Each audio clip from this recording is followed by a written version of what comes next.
अस्सलाम वालेकुम नाज़रीन, मैं हूं आपका होस्ट हज़रत अली K4U के साथ नॉलेज आपके लिए। नाज़रीन, हम जिस मौजू पे आज बात करेंगे बात बड़ी इंटरेस्टिंग है और ये एक्शन हमारे मुआशरे में दिन ब दिन ज़्यादा हो रहा है। कुछ ऐसे मामलात है जिससे बहुत सी फैमिलियाँ डिस्टर्ब हुई है।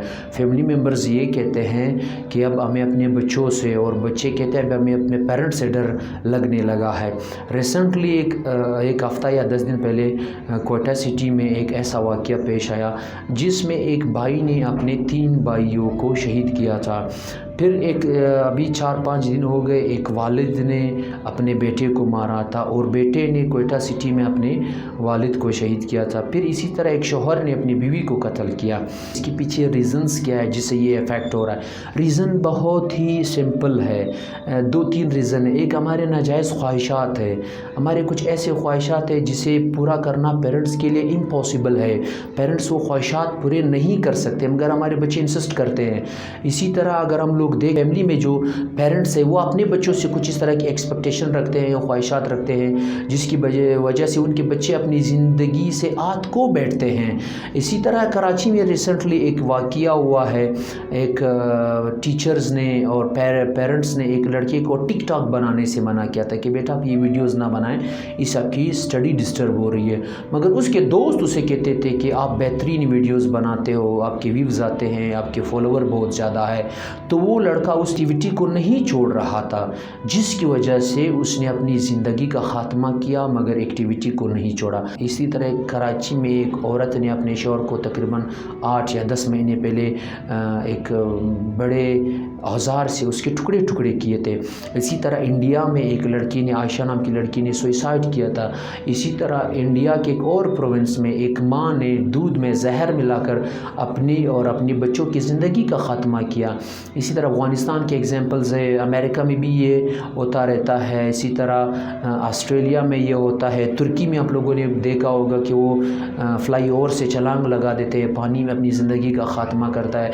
इसके पीछे एमल डरखाम कहते हैं कि there are the 3 kinds of suicide, जिसमें आप किसी और को मारते हो, मर्डर है तो ख़ुद ज़िंदगी का ख़ात्मा करते हो तो उसको सुसाइड ख़ुदकशी बोलते हैं। ख़ुदकशी के 3 काइंड्स कौन से हैं?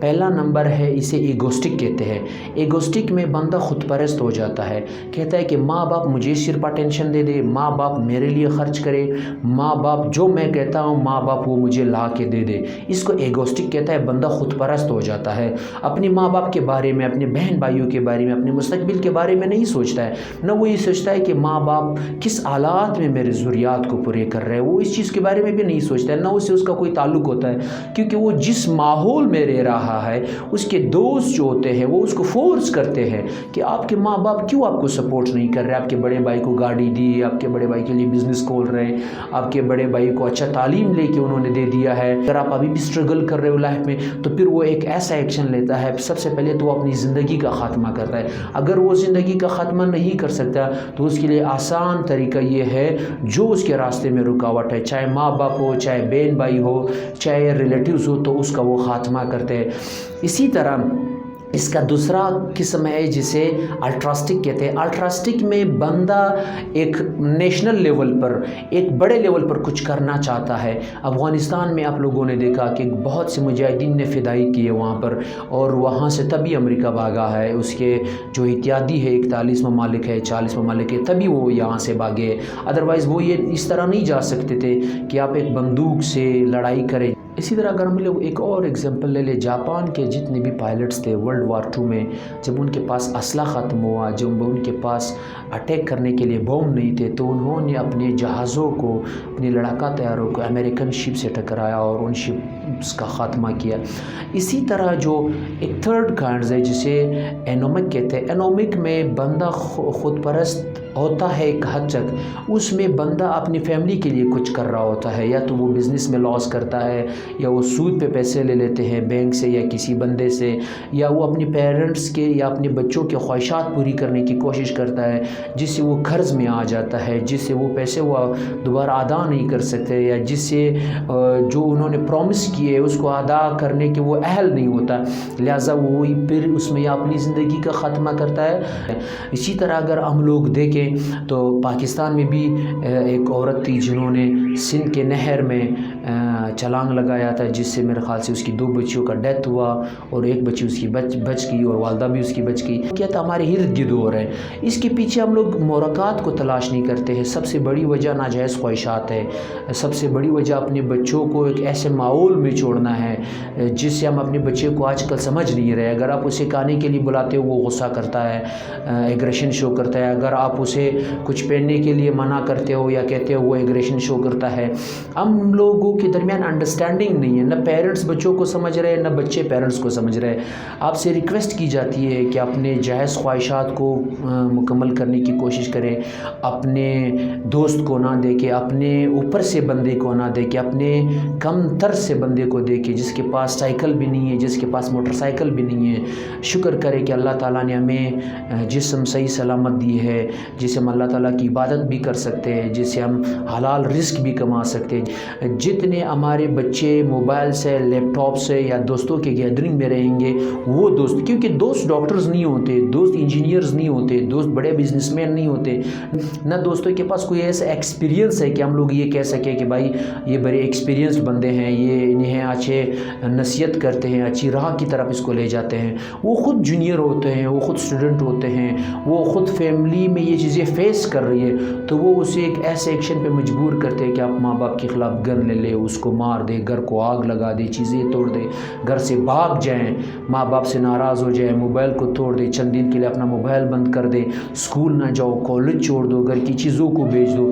یہ جب چیزیں ہوتی ہے اس سے ہمارے معاشرے میں بگاڑ آتا ہے۔ دوست اسموکنگ کرتے ہیں، کیا اس کے دوست کوئی ڈرگز لیتے ہیں، کیا وہ اس کے دوست اچھے لوگ ہیں، اس کے بارے میں جانچ پڑتال کرے۔ میں نے ایک ٹیچر سے ایک دفعہ پوچھا تھا کہ سر کائنڈلی آپ مجھے بتا دیں مہینے میں کتنے بار آپ کے پاس پیرنٹس آتے ہیں کہ میرا بیٹا یا میری بیٹی کلاس میں کیسی ہے، وہ ریگولر ہے نہیں ہے؟ تو انہوں نے کہا تھا سر اگر ہم انہیں نہ بلائیں، یقین کریں وہ ہمارے پاس بہت مشکل سے آتے ہیں، سوائے 1-2 پیرنٹس کے۔